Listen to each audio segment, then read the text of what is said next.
Hello' friends, welcome back to my YouTube channel. মই অনুৰাগ শৰ্মা আপোনালোক সকলোকে পুনৰবাৰ স্বাগতম জনাইছোঁ মোৰ ইউটিউব চেনেলটোলৈ। আজি মই আপোনালোকৰ সন্মুখত এটা নতুন ভিডিঅ'লৈ উপস্থিত হৈছোঁ আৰু আজিৰ কেইটামান কথা মই আপোনালোকৰ সৈতে শ্বেয়াৰ কৰিম, ডিছকাছ কৰিম, ক্লেৰিফিকেশ্যন দিম। ছ' শেহতীয়াকৈ মই এটা ভিডিঅ' বনাইছিলোঁ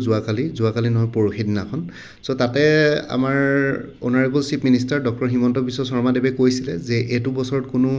ৰিক্ৰুইটমেণ্ট নহয়, অহা বছৰ ৰিক্ৰুইটমেণ্ট হ'ব, এইটো বছৰত অকল প্ৰমোশ্যন হ'ব, ডিপাৰ্টমেণ্টেল স্ক্ৰুটনি হ'ব, সেইখিনি কথা কৈছিলে।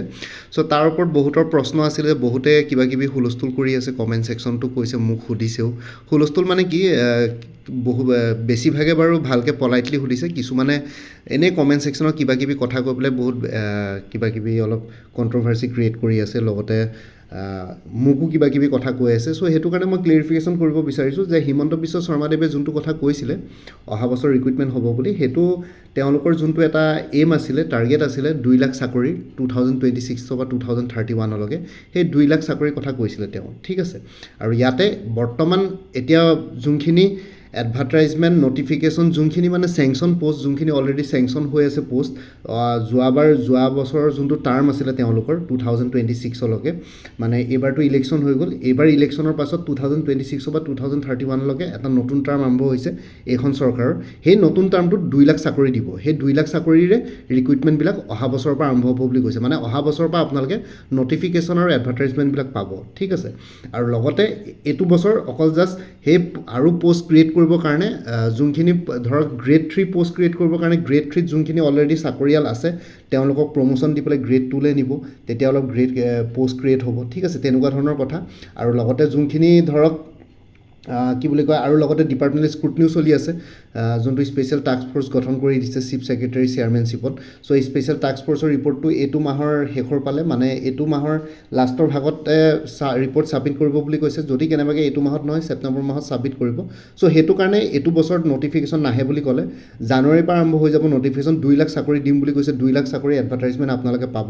এইটো সময়ছোৱাত 5 বছৰ। ছ' সেই 5 ইয়েৰ্ছৰ ভিতৰত পাব। এতিয়া বহুতে কালি কমেণ্ট ছেকশ্যনত মোক কৈ আছে যে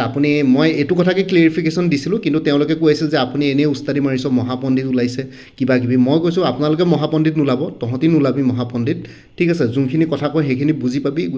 আছামিছতে কৈ আছোঁ গোটেইখিনি কথা, তথাপিতো তেওঁলোকে বুজি নাপায়, ঠিক আছে। আকোৰগোজ ভাবি পেলাই তেনেকুৱাকৈ কথাবিলাক কৈ আছে। এতিয়াও অকণমান আগতে কোনোবা এজনে কমেণ্ট কৰিছে, আপোনালোক ইউটিউবাৰ্ছবিলাক কামৰ মানুহ নহয়, গভাৰ্মেণ্টে তেতিয়াৰ পৰা কিবাকিবি কৈ আছে। এতিয়া চাব গ'লে টু বি অনেষ্ট ইউটিউবাৰ্ছবিলাকৰ কাম গভাৰ্মেণ্টক জোৰ দিয়া নহয়, ঠিক আছে। মোৰ ইয়াতে কাম, মই এতিয়া ইয়াতে অনুৰাগ শৰ্মা এডুকেটৰ ইউটিউব চেনেলটোত মই আপোনালোকৰ সৈতে এডভাৰটাইজমেণ্ট নটিফিকেশ্যনছ, টেণ্টেটিভ এক্সাম ডেটছ, ঠিক আছে, আপকামিং ৰিক্ৰুইটমেণ্টছবিলাকৰ ওপৰত ইনফৰ্মেশ্যন শ্বেয়াৰ কৰোঁ। তাৰ মানে এইটো নহয় যে মই গভাৰ্মেণ্টক জোৰ দি থাকিম, সোনকালে পৰীক্ষা পাতিব লাগিব, কিবা কৰিব লাগিব। মই গভাৰ্মেণ্ট ডিচিশ্যন মেকিং বডিটো নাই, আৰু লগতে গভাৰ্মেণ্টৰ ডিচিশ্যনছবিলাক ইনফ্লুৱেঞ্চ কৰিব নোৱাৰোঁ, ঠিক আছে। বেছি ইনফ্লুৱেঞ্চ কৰিব গ'লে মানে ইউটিউব চেনেলটোকে ব্লক কৰি দিব পাৰে। ছ' বেচিকলি কথাটো তেনেকুৱা। ছ' সেইটো কাৰণে মই এইবিলাক বস্তুত লাগিব নিবিচাৰোঁ। খালি জাষ্ট মই আপোনালোকৰ সৈতে কিবা ইনফৰ্মেশ্যন পালে অথেণ্টিক ইনফৰ্মেশ্যন শ্বেয়াৰ কৰোঁ। আপোনালোকে আগৰ পৰাও দেখি আছে, যিসকল মোৰ তাত লয়েল ভিউৱাৰ্ছ আছে, ছাবস্ক্ৰাইবাৰ্ছ আছে, তেওঁলোকে গম পায় মই আগৰ পৰাই অথেণ্টিক ইনফৰ্মেশ্যন শ্বেয়াৰ কৰোঁ। ছ' যোনখিনি ইনফৰ্মেশ্যন পাওঁ সেইখিনিয়ে শ্বেয়াৰ কৰোঁ। এতিয়া কেতিয়াবা কিছুমান ইনফৰ্মেশ্যন কেতিয়াবা গভাৰ্মেণ্টে লেট কৰি থাকে, এইটো বেলেগ কথা। এতিয়া পৰীক্ষা নেক্সট ইয়েৰ নটিফিকেশ্যন ওলাব, সেইটোত আৰু কি বেয়া কথা, সেইটোতো একো মই বেয়া কথা দেখা নাই। এইটো বছৰ ছেপ্টেম্বৰ অক্টোবৰত নোলাই পেলাই যেনিবা অহা বছৰ জানুৱাৰীত ওলালে, সেইটো একো বেয়া কথা নাই। আৰু কিছুমানে এজ লৈ পেলাই কমপ্লেইন দি আছে, আপোনালোকে যদি 40 বছৰ বয়সত পৰীক্ষা দিবলৈ আহিছে, ইমান বছৰ কি কৰিলে, এতিয়া যে এজৰ আপাৰ এজ লিমিট পাৰ হ'বকৈ হুলস্থুল কৰি আছে। ছ' কথাটো সেইটো, ইমান বছৰটো পালে আপোনালোকে, মানুহে গ্ৰেজুৱেশ্যন 21 বছৰতে কৰে, 21 বছৰৰ পৰা ইমান 15 বছৰ 20 বছৰ কি কৰি থাকিলে, এটাও চাকৰি তাকৰি নিদিলে নেকি? এতিয়া গৈ পেলাই যে এতিয়া কমপ্লেইন কৰি আছে এতিয়া 2026ত, কথাটো তেনেকুৱা। সেইকাৰণে আপোনালোকৰ কাৰণে ধৰক এজ গৈ আছে, কিছুমানৰ আকৌ আণ্ডাৰ এজ হৈ আছে নহয়, কিছুমানৰ গ্ৰেজুৱেশ্যন কমপ্লিট হোৱা নাই, তেওঁলোকে আকৌ উল্টাই কমপ্লেইন কৰিব নহয়, পৰীক্ষা ইমান সোনকালে কিয় পাতিব লাগে, আমাৰ আণ্ডাৰ এজ হৈ আছে, আমি অকণমান আৰু টাইম দিয়াহেঁতেন ভাল আছিলে। ছ' তেনেকুৱা ধৰণৰ কথা, চবৰে কমপ্লেইন থাকিব, ইয়াতে কাকো ছেটিছফাই কৰিব পৰা নাযায়। বাকী যোনখিনি এজৰ কথা কৈ আছে, আপোনালোকে চাওক, এটা বৰ্ডাৰ এজত আহি পেলাই পৰীক্ষা দিবলৈ ওলাইছে, সেইটো একচুৱেলি টু বি অনেষ্ট মই যদি মোৰ ফালৰ পৰা কওঁ সেইটো আপোনালোকৰ গাতো দুখ বুলি ডাইৰেক্টলি নকওঁ, কিন্তু গভৰ্ণমেণ্টৰ গাতো দুখ নাই। এতিয়া গভৰ্ণমেণ্টে যেনেকৈ সময় সুবিধা পাব যিমান পাৰে ভেকেঞ্চি ক্ৰিয়েট কৰি পেলাই পৰীক্ষা পাতিম বুলি ভাবিছে পাতিবলৈ দিয়ক। এতিয়া আপোনালোকে বৰ্ডাৰ এজত আহি পেলাই পৰীক্ষা দিম বুলি ভাবিছে, সেইটো আপোনালোকৰ প্ৰব্লেম বা আপোনালোকৰ হেডেক হয়। সেইটো ইউটিউবাৰ্ছবিলাকৰো হেডেক নহয় বা অন্য কাৰো হেডেক নহয়। আমাৰ হৈছে মোৰ কথাটো হ'ল মোৰ নিজৰ এটা বেলেগ প্ৰফেশ্যন আছে, ঠিক আছে। মই ইউটিউবত কিবা কিবি ইনফৰমেশ্যন শ্বেয়াৰ কৰোঁ, সেই বুলি আপোনালোকে এনেই গালি গালাজ দি নাথাকিব কমেণ্ট ছেকশ্যনত। বহুতে ভালকৈ কমেণ্ট কৰে, বহুতে ভালকৈ সোধে, আৰু মই অন্য ইউটিউবাৰ্ছবিলাকৰ নিচিনা নহয়। আপোনালোকে দেখিছে, আপোনালোকে যোনটোৱে কমেণ্ট কৰে মোৰ প্ৰত্যেকটো কমেণ্টৰে আপোনালোকে ৰিপ্লাই পায়, ভালেই হওক বেয়াই হওক, প্ৰত্যেকটো কমেণ্টৰে ৰিপ্লাই পায়। আৰু কিছুমানে যদি স্লেং লেংগুৱেজ ইউজ কৰে কমেণ্ট ছেকশ্যনত, তেতিয়া মই তেওঁলোককো কওঁ যে কাইণ্ডলি স্লেং ইউজ কৰাৰ পৰা ৰিফ্ৰেইন থাকিব কমেণ্ট ছেকশ্যনত। এইটো এটা এডুকেশ্যনেল চেনেল, ভালকৈ মই বস্তুটো বুজাই দিওঁ। তাৰ উপৰি যদি আপোনালোকে তেনেকুৱা ধৰণৰ কিছুমান কথা কৈ থাকে তেতিয়া অলপ বেয়া লাগে, ঠিক আছে। কথাটো সেইটোৱে। আৰু লগতে এজ লৈ পেলাই বা কিবা লৈ পেলাই সেইবোৰ কমপ্লেইন দিয়া কথা নহয়। সেইটো আপোনালোকে বহুত সময় পালে 21 ইয়েৰ্ছৰ পৰা চাকৰিৰ কাৰণে পৰীক্ষা দিবৰ কাৰণে। আৰু লগতে আপোনালোকৰ মই আৰু এটা কথা কৈ লৈছোঁ, আপোনালোকৰ এটা প্ৰব্লেম আছে, আপোনালোকে অকল এটা পৰীক্ষাৰ পাছত থাকিলে এটা পৰীক্ষাতে মাথা মাৰি থাকে। বস্তুটো তেনেকুৱা নহয়, একেটা পৰীক্ষাতে হেডেক লৈ নাথাকিব। আৰু লগতে গভৰ্ণমেণ্ট ছাৰ্ভিচ ছেক্টৰটোৰ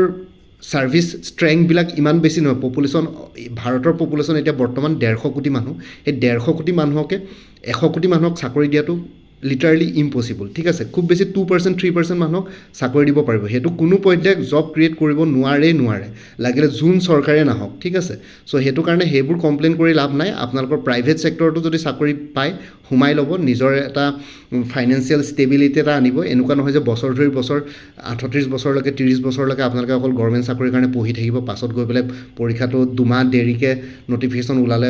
বয়স গৈ আছে কিবা কিবি কমপ্লেইন কৰি থাকিব। চ' সেইখিনি বস্তু নকৰিব, ঠিক আছে। চ' এতিয়া গভৰ্ণমেণ্টে কৈছে যে যোনখিনি প্ৰমোশ্যন দিবলগীয়া আছে প্ৰমোশ্যন দিব, এইটো বছৰ ক্লিয়াৰ কৰিব, অহা বছৰৰ পৰা নটিফিকেশ্যন 5 বছৰৰ টাৰ্গেট লৈছে, 5 বছৰৰ ভিতৰত 2 লাখ চাকৰি ওলাব, সেইটোৱে আৰু তাতকৈ আৰু কি। অলৰেডি ক্লিয়াৰ কৰি দিছে 5 বছৰত 2 লাখ এডভাৰ্টাইজমেণ্ট ওলাবহে লাগে, ওলাব। আৰু তাৰপিছত দেখা যাব যি হয়, পৰীক্ষা পাতক নাপাতক, কিন্তু তেওঁলোকৰ টাৰ্গেটটো হ'ল 5 বছৰত 2 লাখ ৰিক্ৰুইটমেণ্ট দিব। চ' 2031 চনৰ আগতে 2 লাখে চাকৰি নিযুক্তি পাব, মানে ৰিক্ৰুইটমেণ্ট ফাইনেল এপইণ্টমেণ্ট পাব। এতিয়া পৰীক্ষা অহা বছৰ নটিফিকেশ্যন ওলাই পেলাই 2030 চনত পাতক, 31 চনত পাতক, কিন্তু 31 চনৰ ইলেকশ্যনৰ আগতে তেওঁলোকক এপইণ্টমেণ্ট দিব। সেইটোৱে কথা, 2 লাখ এপইণ্টমেণ্ট দিব। চ' সেইটো অলৰেডি ক'লে। চ' সেইটোৱে কথা আৰু বেলেগ ইয়াতে একো কমপ্লেইন কৰি লাভ নাই। আৰু লগতে যোনখিনিৰ পষ্টৰ কাৰণে অলৰেডি পষ্ট চেংচন হৈছে সেইখিনিৰ পৰীক্ষা, সেইখিনিৰ নটিফিকেশ্যন এডভাৰ্টাইজমেণ্ট আপোনালোকে পাই থাকিব। APSCৰ ৱেবছাইটটো যদি চেক কৰে, মই আপোনালোকক এবাৰ দেখাই দিছোঁ। APSCৰ ৱেবছাইটটো যদি চেক কৰে, ইয়াতে APSCয়ে এইটো বছৰত বহুতকেইটা নটিফিকেশ্যন উলিয়ালে, ঠিক আছে। টোটেল 12টা এডভাৰ্টাইজমেণ্ট উলিয়াইছে, আই থিংক এইটো ইয়েৰত 12টা এডভাৰ্টাইজমেণ্ট। লাষ্ট এডভাৰ্টাইজমেণ্টটো research assistant under labour welfare department, ঠিক আছে। চ' এনেকুৱা ধৰণৰকৈ এডভাৰ্টাইজমেণ্ট ওলাই থাকিব। এনেকুৱা নহয় যে হিমন্ত বিশ্বই যোনটো কথা ক'লে সেইটো আপোনালোকৰ 2 লাখ চাকৰিৰ কথা কৈছে, সেইটো অলৰেডি চেংচন পষ্টবিলাকৰ কথা কোৱা নাই। এইখিনি চাকৰি যোনখিনি ওলাই আছে APSCৰ আণ্ডাৰত বা অন্যান্য ডিপাৰ্টমেণ্টবিলাকত, সেইখিনি হৈ গ'ল অলৰেডি চেংচন পষ্ট, যোনখিনি আগৰ গভৰ্ণমেণ্টৰ টাৰ্মটোতে তেওঁলোকে চেংচন কৰি গৈছে, CMA চহী মাৰি গৈছে, এপ্ৰুভ কৰি গৈছে হিউমেন পাৰ্চনেল ডিপাৰ্টমেণ্টে। চ' সেইখিনি চেংচন পষ্টবিলাকৰ এডভাৰ্টাইজমেণ্ট এতিয়া লাহে লাহে ওলাই আছে। আৰু লগতে পৰীক্ষা নাপাতা নহয়। আৰু বহুতে কালিও এজনে মোক কৈছে আপুনি মহাপণ্ডিত ওলাইছে নেকি, পৰীক্ষা নহয় অমুক তমুক, আছাম পুলিচৰ যোনখিনি হেৰি হ'ল এডভাৰ্টাইজমেণ্ট ওলালে, যোনখিনি অনলাইন এপ্লিকেশ্যন হ'ল সেইখিনি কেঞ্চেল হ'ব, অহা বছৰ আকৌ হ'ব। মোকে উল্টাই সি মানে দম চম দিছে কিবা কিবি কমেণ্টত। চ' মই সেইকাৰণে এইটো ব্লক কৰি দিলোঁ কমেণ্টটো। চ' মোৰ তাত কোনোবাই যদি কিবা বেয়াকৈ কমেণ্ট দিয়ে, মই কমেণ্টটো ডাইৰেক্ট ব্লক কৰি দিওঁ। তেনেকুৱা মানুহ দৰকাৰ নাই কমেণ্টত, ঠিক আছে। কথাটো সেনেকুৱা। আৰু অলৰেডি যোনখিনি এডভাৰ্টাইজ পোষ্ট আছে, যোনখিনি অলৰেডি অনলাইন এপ্লিকেশ্যন হৈ গৈছে, মই সেইটো কথা কৈ দিছোঁ আপোনালোকক। যেনেকৈ APSCৰ অন্যান্য ডিপাৰ্টমেণ্টেল এক্সামছবিলাক, DHSৰ গ্ৰেড 3 নন টেকনিকেলৰ 191 পোষ্ট, আছাম পুলিচ, ঠিক আছে, আৰু অন্যান্য যোনবিলাক পোষ্ট আছিলে সেইবিলাকৰ পৰীক্ষা এইটো বছৰত হৈ থাকিব। এনেকুৱা নহয় যে অহা বছৰ হিমন্ত বিশ্ব শৰ্মাদেৱে 2 লাখ চাকৰিৰ এডভাৰ্টাইজমেণ্ট ওলোৱাৰ কথা কৈছে, ঠিক আছে। 2 লাখ চাকৰি যোনটো হ'ব তাৰে অহা বছৰৰ পৰা আৰম্ভ হ'ব 2027 পৰা। এনেকুৱা নহয় যে 2 লাখ চাকৰি এডভাৰ্টাইজমেণ্ট 2027তে হ'ব। 2027ত হয়তো 10,000ৰ এডভাৰ্টাইজমেণ্ট আহিব, 2028 চনত আকৌ 10,000 আহিব, 2029 চনত 20,000 আহিব। তেনেকৈ 2 লাখ কৰিবই লাগে, কৰিব আৰু 31 চনলৈকে। এনেকুৱা নহয় যে আপোনালোকে 27 চনতে 2 লাখৰ এডভাৰ্টাইজমেণ্ট পাই যাব। গভৰ্ণমেণ্টে কোনটো যি কথা কৈছে আপোনালোকে ভালকৈ বুজি পোৱা নাই। একচুৱেলি চবেই নহয়, কিছুমানে বুজি পোৱা নাই, সেইকাৰণে হুলস্থুল কৰি আছে। 2 লাখ চাকৰি আপোনালোকে ভাবিছে 2027তে এডভাৰ্টাইজমেণ্ট দিব, তেনেকুৱা নহয়। 2030টো গৈ পেলাই 50,000 এডভাৰ্টাইজমেণ্ট দিব পাৰে। চ' তেনেকৈ গৈ পেলাই 2026 বা 2031 টাৰ্মটোতে 2 লাখ চাকৰি কমপ্লিট কৰিব। It is as simple as that সেইখিনি বস্তু বুজি লওক ময়ো সেইটো বস্তু বুজাই দিছোঁ চ' আপোনালোকে আই হোপ আজিৰ ভিডিঅ'টো মোৰ চাই পেলাই ক্লেৰিফিকেশ্যন পালে বাকী অন্য ইউটিউবাৰ্ছে কি বুজাইছে কি নাই নাজানো মই খালি যোনটো বুজি পাইছোঁ মই সেইটোকে আপোনালোকক কৈছোঁ চ' আপোনালোকে এক্সপেক্ট নকৰিব যে 2027তে গোটেই 2 লাখ চাকৰিৰ বিজ্ঞাপন ওলাব বুলি 2027ত হয়তো 20,000 ওলাব 2028ত আৰু 10,000 ওলাব 2029ত আৰু 20,000 ওলাব 2030ত 50,000 ওলাব 2031ত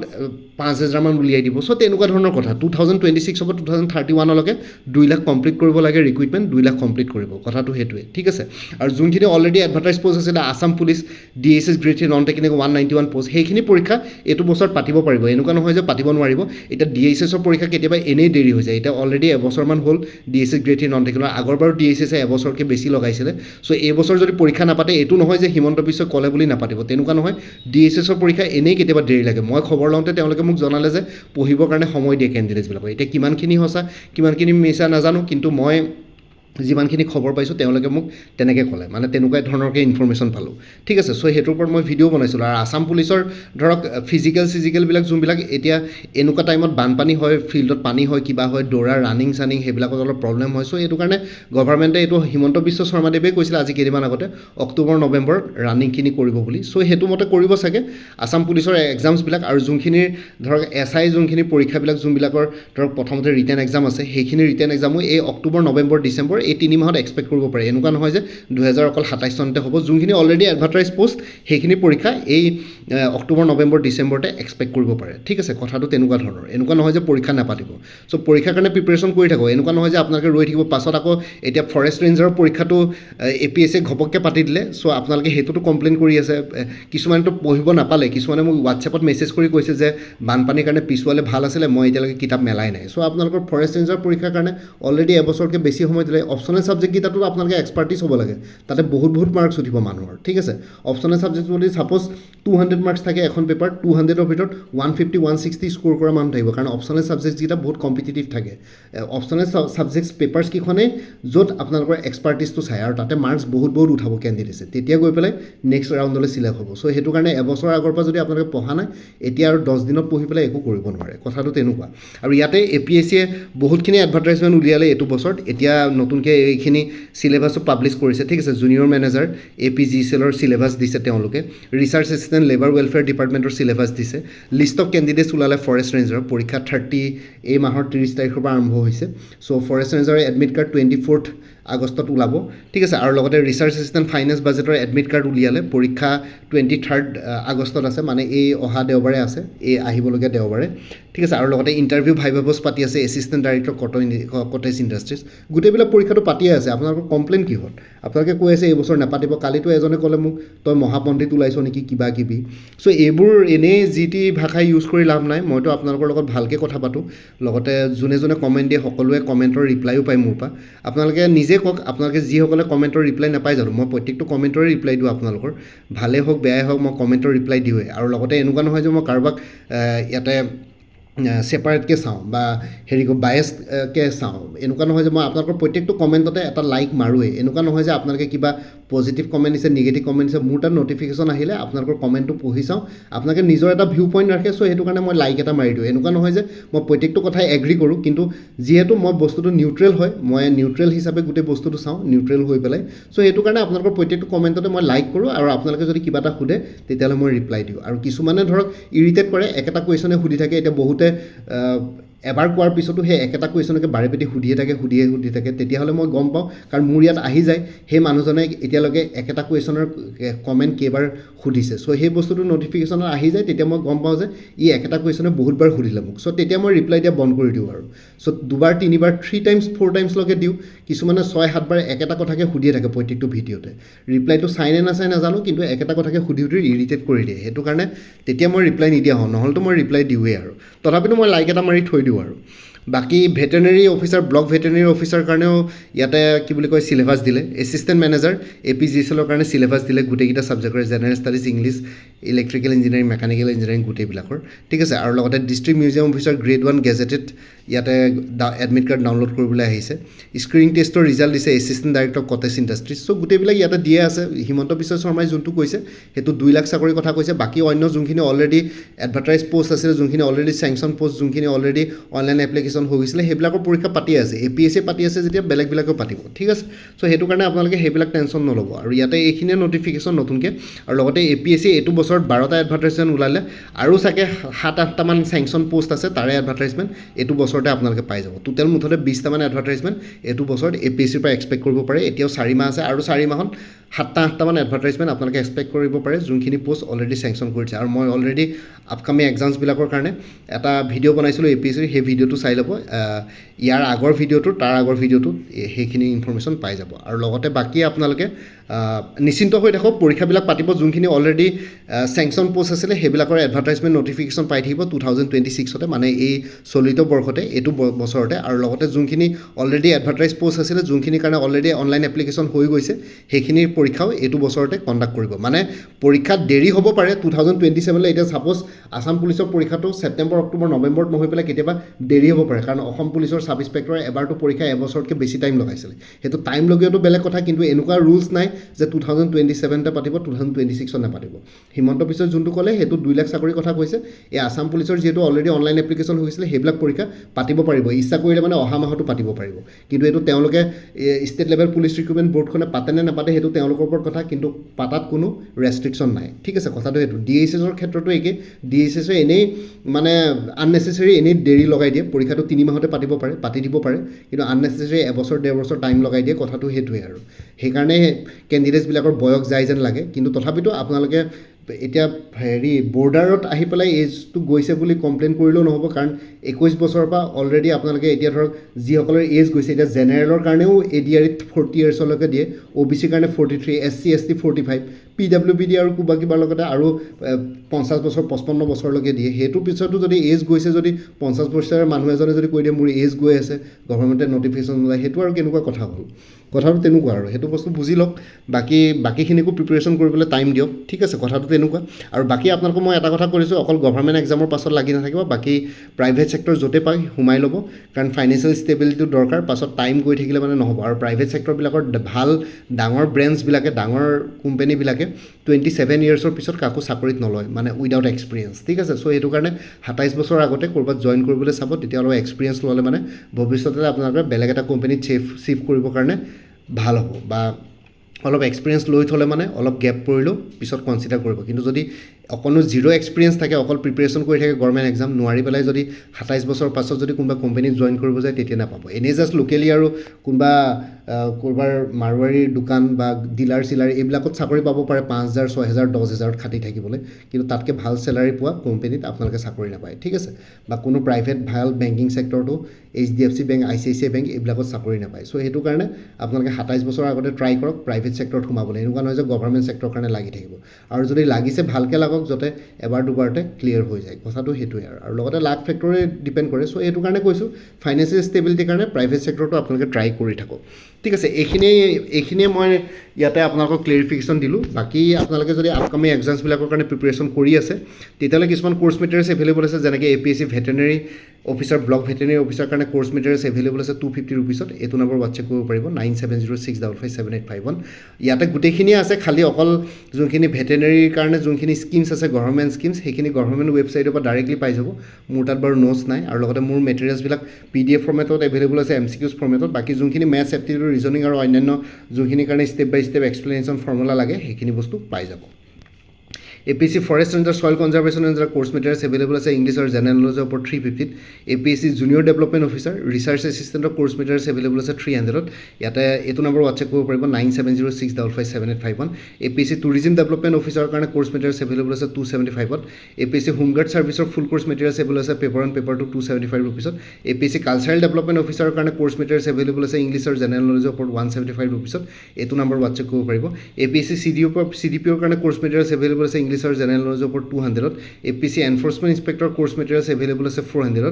APSC assistant manager junior exam মেনেজাৰৰ মানে চিলেবাছ একেই জেনেৰেল ষ্টাডিজ আৰু ইংলিছৰ কাৰণে 175 ৰুপিছত এভেইলেবল আছে ইয়াতে খালি আপোনালোকে ইম'চনেল ইণ্টেলিজেঞ্চ পাৰ্টটো নাচাব ইম'চনেল ইণ্টেলিজেঞ্চৰ যোনটো পৰ্চন আছে চিলেবাছত সেইটো আপোনালোকে ক'তো তেনেকুৱা মেটেৰিয়েলছ মই বিশেষ বিচাৰি পোৱা নাই আপোনালোকে প্ৰত্যেকটো টপিকে আপোনালোকে চাৰ্চ মাৰি প্ৰিপেৰেশ্যন কৰিব লাগিব ঠিক আছে বাকীখিনি মেটেৰিয়েলছ বাৰু মোৰ তাত পাই যাব 9706557851 এইটো নম্বৰত মেছেজ কৰি জনাব পাৰে DSSDME গ্ৰেড 3 নন টেকনিকেলৰ কাৰণে ষ্টাডি মেটেৰিয়েলছ তিনিখন প্ৰেক্টিছ মক পেপাৰ্ছ এভেইলেবল আছে 75 ৰুপিছত এইটো নম্বৰ হোৱাটছএপ কৰিব পাৰিব DSSDME গ্ৰেড 3 নন টেকনিকেলৰ ফুল কোৰ্চ মেটেৰিয়েলছ এভেইলেবল আছে 350 DSSDME গ্ৰেড 3 নন টেকনিকেলৰ ফুল কোৰ্চ প্লাছ প্ৰেক্টিছ মক পেপাৰ্ছ এভেইলেবল আছে 400ত গুৱাহাটী হাইকোৰ্টৰ মাল্টিটাস্কিং ষ্টাফৰ কাৰণে ফুল কোৰ্চ এভেইলেবল আছে 325ত গুৱাহাটী হাইকোৰ্ট ছফিয়াৰ ড্ৰাইভাৰৰ কাৰণে ফুল কোৰ্চ মেটেৰিয়েলছ এভেইলেবল আছে 250ত Guwahati High Court judicial assistant Kohima বেঞ্চৰ পৰীক্ষা আহি গ'ল তাৰ কাৰণে ফুল কোৰ্চ মেটেৰিয়েলছ এভেইলেবল আছে 250ত ADRE 3.0 ফুল কোৰ্চ এভেইলেবল আছে 300ত Assam police sub inspector assistant jailor forester constable grade 4 অন্যান্য পোষ্টৰ কাৰণে ফুল কোৰ্চ মেটেৰিয়েলছ এভেইলেবল আছে 300ত BTC ফৰেষ্টাৰ ফৰেষ্ট গাৰ্ডৰ কোৰ্চ মেটেৰিয়েলছ এভেইলেবল আছে 275ত আছাম কম্পিটিটিভ এক্সামছ বুলি এটা কোৰ্চ মেটেৰিয়েলছ এভেইলেবল আছে 400ত ইয়াতে অসমৰ যিকোনো কম্পিটিটিভ এক্সামছৰ কাৰণে ষ্টাডি মেটেৰিয়েলছ লগতে প্ৰিভিয়াছ ইয়াৰ কুৱেশ্যন পেপাৰ্ছ পাই যাব এইটো নম্বৰ হোৱাটছএপ কৰি জনাব পাৰিব 9706557851 কাৰেণ্ট এফেয়াৰ্ছ 2025-26 আৰু exam oriented maths aptitude reasoning with step by step এক্সপ্লেনেশ্যনৰ ফৰ্মুলা এনে কোৰ্চবিলাকত ইনক্লুডেড আছে কোনোবাই যদি বেলেগকৈ ল'ব বিচাৰে 100 ৰুপিছত এভেইলেবল আছে এইটো নম্বৰ হোৱাটছএপ কৰি জনাব পাৰে 37খন প্ৰিভিয়াছ ইয়াৰ কুৱেশ্যন পেপাৰ্ছৰ ছেটছ এভেইলেবল আছে উইথ এনচাৰ কিজ 125 ৰুপিছত এইটো নম্বৰ হোৱাটছএপ কৰিব পাৰিব PNRD আছামৰ কোৰ্চ মেটেৰিয়েলছ এভেইলেবল আছে 250ত কটন ইউনিভাৰ্চিটি জুনিয়ৰ এছিষ্টেণ্টৰ কোৰ্চ মেটেৰিয়েলছ এভেইলেবল আছে 300ত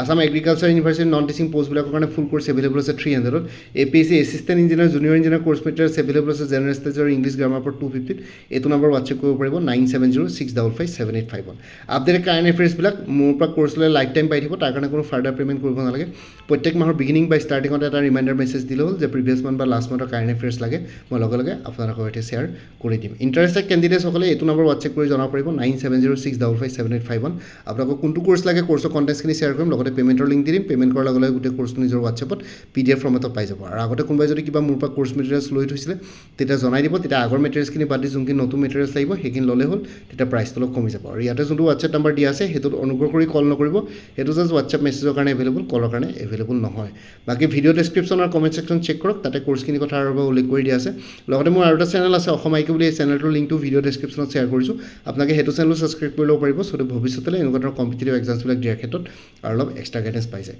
বাকী মোৰ ভিডিঅ'ছবোৰ চাই যদি ভাল পায় মোৰ চেনেলটো ছাবস্ক্ৰাইব কৰি ল'ব আৰু লগতে আপোনালোকৰ যিমানখিনি ফেমিলি ফ্ৰেণ্ডছ ৰিলেটিভছ আৰু চিনাকি এক্সপিৰিয়েঞ্চ আছে তেওঁলোকৰ লগত মোৰ চেনেলটো শ্বেয়াৰ কৰিব লগতে কমেণ্ট ছেকশ্যনত জনাব কিবা যদি কুৱেশ্যন থাকে ডাউট থাকে মই নিশ্চয় আপোনালোকৰ কুৱেশ্যনছ আৰু ডাউটছবিলাকৰ ৰিপ্লাই দিবলৈ চেষ্টা কৰিম বাকী আজিৰ ভিডিঅ'টো ইমানতে সমাপ্ত কৰি আপোনালোক সকলোৰ পৰা বিদায় ল'লোঁ কাইলৈ পুনৰ এটা নতুন ভিডিঅ'লৈ আপোনালোকৰ সন্মুখত উপস্থিত হ'ম তেতিয়ালৈকে ভালকৈ প্ৰিপেৰেশ্যন কৰি থাকক সকলোৱে অল দি বেষ্ট থাকিলে